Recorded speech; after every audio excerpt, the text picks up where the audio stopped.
Bonjour à tous et bienvenue dans ce Morning Bull Live. Nous sommes le 4 avril 2023 et on est en train de se poser beaucoup de questions. Il fut un temps, c'était beaucoup plus simple. On se concentrait sur les chiffres qui nous disaient si l'inflation allait monter ou si l'inflation allait baisser et si les taux allaient bouger en accord avec cela. Mais c'est devenu beaucoup plus compliqué. Et visiblement, c'est l'intervention de l'EPEP ce week-end qui a complètement changé l'équation. Ça devient très compliqué de savoir dans quelle direction on va, puisqu'il y a à boire et à manger dans les déclarations des uns et des autres et dans les réactions qui vont devoir suivre derrière pour que finalement on arrive à équilibrer un petit peu ce marché. On y avait cru pendant un bref instant que les choses allaient se stabiliser. On avait un plan de marche très clair pour savoir où allait aller exactement le marché. Souvenez-vous, il y a quelques semaines, avant qu'on nous invente la crise des banques, eh bien, on avait quand même cette vision de se dire, oui, on va avoir les taux qui vont monter jusqu'en juin, puis après, on va trouver un plateau, et puis ensuite, ça va commencer à baisser à la fin de l'année. Et c'est un peu pour ça qu'on avait acheté la tech en se disant, eh bien, ça va forcément profiter à la tech à un moment ou à un autre. Et là, tout d'un coup, il y a 2-3 interrogations qui se pointent à l'horizon.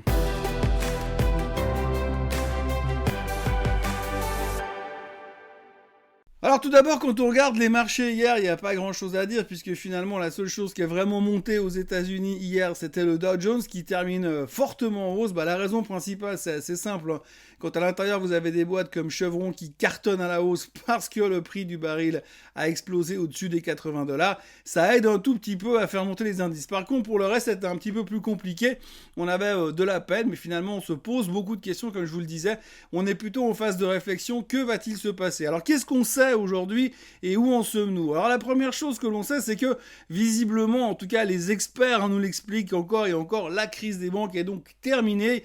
Il n'y a plus de soucis à avoir de ce côté-là. Ça, c'est réglé. N'oublions pas ça. Autre chose, enfin, jusqu'à la prochaine, puisque je rappellerai au passage quand même qu'il y a des mecs comme monsieur Léon Cooperman, investisseur devant l'éternel, qui a déclaré hier comme quoi la prochaine chaussure qui va se péter la gueule, le prochain domino qui va nous exploser en pleine figure, ce sera le real estate commercial aux États-Unis. Alors, j'imagine que si le real estate commercial se pète la figure, si ça se produit vraiment, j'imagine qu'il y aura bien 2-3 banques qui seront prises dedans. Ça serait, le contraire serait étonnant, mais en tout cas, on n'en est pas là pour l'instant.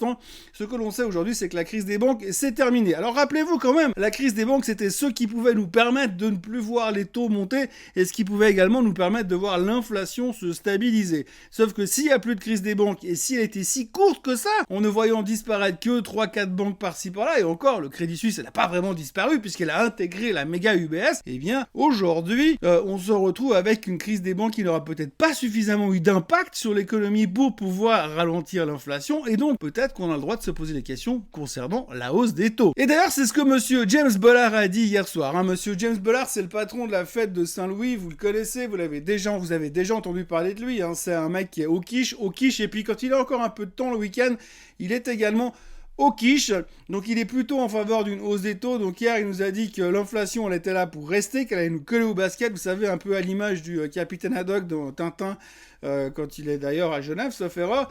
Et bien donc du coup, vous avez monsieur Bollard qui nous dit que ça va nous coller au basket et que selon lui on doit vraiment aller chercher les taux en dessus de 5%. Alors ça, c'est le genre de déclaration qui à l'époque faisait très peur, mais aujourd'hui on s'en fout parce qu'on a d'autres préoccupations. Mais globalement, c'est quand même quelque chose qui montre quand même que le message de la Fed, c'est qu'ils ont encore des munitions pour monter les taux et qu'ils vont probablement devoir monter les taux puisque la situation actuelle pourrait nous mener directement vers la récession. Et pourquoi est-ce que ça nous mènerait directement vers la récession? Eh bien parce que pour l'instant, l'économie est en train de ralentir. On a vu hier comme quoi les données manufacturières étaient plutôt en zone de contraction, donc on produit moins, ce qui veut dire que l'économie est en train de ralentir.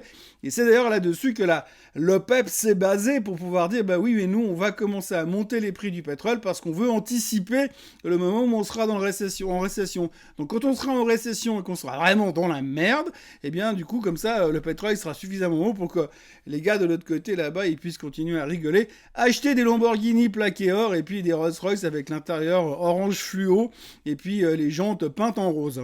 Donc nous avons donc, qu'est-ce qu'on a au milieu de tout ça? On a donc le pétrole qui remonte, le pétrole qui a forcément une composante importante au niveau de l'inflation, donc qui devrait pousser l'inflation un petit peu plus haut. On a vu déjà à l'intérieur des chiffres de l'inflation ces derniers temps que c'était pas simple, qu'elle ralentissait pas aussi vite qu'on voudrait, et puis surtout que c'était la composante énergétique qui la faisait baisser pour le moment. Donc si la composante énergétique ne baisse plus et au contraire elle repart à la hausse, on va avoir des soucis. Heureusement, comme je le disais hier, le gaz est toujours relativement faible, ça compense un petit peu tout cela et pour l'instant ça nous sauve un petit peu les fesses. Et c'est peut-être ça qui permet une certaine stabilisation du marché pour l'instant. Mais donc on a une inflation qui est là, qui reste présente, qui devrait pousser en direction d'une hausse des taux. Et donc là-dedans, on rajoute encore une entrée supplémentaire à l'équation, et bien c'est la tech, puisque la tech on l'a tous acheté depuis le début de l'année en disant on joue la tech parce qu'on sait qu'à la fin de l'année, contrairement à ce que disait la Fed, on sait qu'à la fin de l'année, on va commencer à baisser les taux. Mais si là, tout d'un coup, vous avez inflation, hausse des taux de la Fed et méfiance par rapport à ça, parce que le pétrole repart en direction des 90, 95 dollars, toutes les banques d'affaires américaines ont commencé à monter leurs objectifs sur le pétrole depuis hier, depuis avant-hier. Donc du coup, on part de 90, 95, 100 dollars de target. J'imagine qu'il y a forcément des gars qui vont commencer à arriver à parler de 150. Mais pour l'instant, on parle de 100 dollars. Donc si vous avez ça qui vient en face, eh bien, ça sera difficile d'imaginer une baisse des taux d'ici la fin de l'année. Donc du coup, peut-être qu'il faudra commencer à penser à vendre la tech. Alors hier, on a vu quelques vendeurs sur la tech timides quand même, parce qu'on voit que jusqu'à maintenant, c'est ce qui a le mieux performé. On voit les perfs du Nasdaq qui a pratiquement 17% depuis le début de l'année. On voit aussi les perfs, par exemple, de ce fameux ETF, le BOT, c'est un BOTZ, qui est l'ETF sur l'intelligence artificielle, qui lui cartonne aussi, puisqu'il est en hausse de 23% depuis le début de l'année. Mais c'est de l'intelligence artificielle, donc c'est forcément pas pareil. C'est mieux. Donc voilà, on a quand même pas mal de choses qui fonctionnent bien sur la tech. Alors on a envie de dire ok, on prend les profits, mais alors si on vend la tech, qu'est-ce qu'on achète? Est-ce qu'on va se mettre sur les défensives qui n'ont rien foutu? Ou est-ce qu'il faut encore acheter du pétrole parce que ça va monter encore beaucoup plus haut? Mais quand on voit la performance d'une Exxon sur 2 ans et demi qui a plus de 220% de performance, on peut quand même se poser quelques menues questions, et même si on a vu encore une fois hier que c'était les pétrolières qui tiraient le marché, d'ailleurs, Total a sauvé les fesses du CAC 40 en lui permettant de terminer en hausse à cause de ces 4% de hausse intraday grâce au cours du pétrole. Il y a encore un peu de potentiel, ça paye toujours des dividendes, mais c'est vrai que ça commence à devenir très haut et très cher, et on voit quand même quelques experts, quelques analystes qui commencent à dire qu'eux, ils sont modérément bullish à ce niveau-là sur le secteur pétrolier. Donc, qu'est-ce qui reste si ce n'est de parier sur l'intelligence artificielle? On se le demande. Donc en résumé, eh bien, on a une équation extrêmement complexe qui se présente à nous. Alors on n'aime pas trop ça, nous on préfère quand même quand c'est simple. Let's keep it simple and stupid. On aime bien quand on a, je sais pas, du style un tweet qui permet de prendre une décision d'investissement. C'est quand même beaucoup plus simple que quand on a une équation avec 14 entrées différentes et puis qu'on sait pas trop comment on va s'en sortir à la fin. Donc aujourd'hui, on sait que le pétrole monte, que c'est pas bon pour l'inflation. On sait que si l'inflation elle monte, ce sera pas bon pour les taux. Si les taux commencent à monter ou continuent à monter, eh bien, ce sera pas bon pour la tech. Et puis au milieu de tout ça, eh bien, on n'oublie quand même pas que vu les données manufacturières et vu ce que nous annonce l'OPEP, eh bien, c'est qu'on va quand même en direction d'une récession. Donc si on va en direction d'une récession, pourquoi on se casse la tête pour monter les taux là tout de suite? Enfin bref, pour l'instant, c'est un grand mystère qu'il va falloir résoudre ces prochains temps et l'enquête promet de durer. Mais la bonne nouvelle dans tout ça, c'est qu'effectivement, le mois d'avril est un des meilleurs mois boursiers. D'ailleurs, une des dernières statistiques de Bank of America nous expliquait que normalement, d'après leurs indices calculés et interpellés dans tous les sens, eh bien, on devrait monter bientôt de 16% sur les indices, donc tout va bien. C'est pas tout à fait même son cloche ailleurs, puisqu'on n'a jamais vu autant de professionnels de la finance être autant négatifs sur l'avenir des marchés. Et plus ils sont négatifs, plus la vol baisse, plus on est bas au niveau de la volatilité, plus ça montre que l'investisseur a confiance, et moins on baisse. D'ailleurs, on n'arrête pas vraiment de monter, même si hier n'était pas la journée la plus euphorique de l'année 2023. Et puis autrement, la nouvelle, j'ai envie de dire la plus importante de la journée, aura quand même été le fait que monsieur Elon Musk a changé le logo de Twitter, il a viré l'oiseau bleu pour mettre le logo du Dogecoin. Alors dans la foulée, bien évidemment, très logiquement, très rationnellement, avec une vraie base fondamentale, tout le monde s'est jeté sur le Dogecoin qui a pris 30% sur la nouvelle. Forcément, ça vaut vraiment quelque chose qu'il a fait. Alors apparemment, c'est de l'humour. Pour l'instant, c'est toujours le cas, puisque ce matin, le logo était toujours cette espèce de chien ridicule. Mais toujours est-il que eh bien c'était de l'humour soi-disant. Alors ça tombe bien parce qu'en même temps monsieur Musk est en plein procès pour des histoires de manipulation boursière et donc il montre qu'il continue à faire le clown avec son influence sur Twitter. On peut quand même se poser des questions si à la fin on n'est pas en train de se foutre de nous dans cette histoire. Mais bref, toujours est-il que c'était un des gros trucs de la journée. Ça a bien masqué le fait que, souvenez-vous, hier on parlait des résultats de Tesla.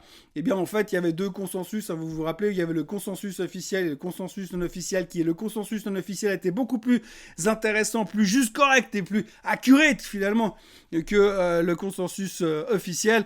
Eh bien en fait quand même les gens ils ont quand même regardé le consensus officiel, donc ils ont été déçus par les ventes de Tesla, donc le titre a perdu 7%, mais que l'on se rassure, monsieur Musk a gagné 30% sur sa position en Dogecoin quand même hier, donc l'honneur est sauf. Dans la série on ne se fout pas de notre gueule, aujourd'hui nous avons eu droit quand même aux autorités financières suisses, aux autorités suisses tout simplement, qui ont augmenté finalement la limite du taux d'usure en Suisse, hein. Donc ça veut dire que jusqu'à maintenant on n'avait pas le droit de faire des taux de crédit au-dessus de 11%, typiquement pour les crédits à la consommation ou pour les cartes de crédit, mais depuis hier, ouf, l'honneur est sauf, on a le droit de monter jusqu'à 13%. Donc ce qui est assez génial quand même, c'est que vous avez une banque qui a accumulé les conneries sur conneries sur conneries pendant des années, qui se fait finalement bouffer par une autre banque avec le soutien des autorités fédérales dans tous les sens pour pas un rond, avec des taux ultra bas en termes d'emprunts possibles en cas de nécessité. Et de l'autre côté, pour le consommateur, si vous voulez, vous pouvez monter les taux tranquillement jusqu'à 13%. Faites-vous plaisir, ce n'est que du bonheur. Merci d'avoir collaboré avec nous, votre banque qui vous adore. Donc on voit quand même qu'il y a deux choses, deux vitesses et deux manières d'interpréter les choses. Mais il y a des fois, j'ai l'impression qu'on se fout un tout petit peu de nous. Parce que franchement, je pense qu'aujourd'hui, même si les taux en Suisse sont montés massivement récemment, je pense que faire des taux de crédit à 13%, effectivement, à la fin, je me demande si j'ai pas plutôt envie d'aller emprunter du pognon à la mafia, parce que ça me paraît un tout petit peu plus faire comme taux de crédit. Voilà ce que l'on pouvait raconter aujourd'hui. Nous sommes donc aujourd'hui le 4 avril. N'oubliez pas de vous abonner à la chaîne Swissquote en français, de liker cette vidéo, et n'oubliez pas de revenir demain matin pour un nouveau Morning Bull Live. Je précise encore une chose, ce soir à 18h, c'est webinaire chez Swissquote. Marco Rastaldi, mon associé chez investir.ch, et moi-même serons en direct live de Gland pour parler des banques, justement, de ce qui reste des banques en Suisse. Donc on parlera d'UBS, de Julius Baer et de Swissquote, bien sûr. Et puis on fera le point sur tout ça et on discutera de comment on peut investir dedans. Et puis après, il y aura bien évidemment du temps pour répondre à toutes vos questions. On se réjouit déjà de vous retrouver ce soir. Si jamais vous voulez vous inscrire au webinaire qui est bien sûr gratuit, vous trouverez le lien sous cette vidéo. Passez une excellente journée et à demain ou à tout à l'heure. Bye bye.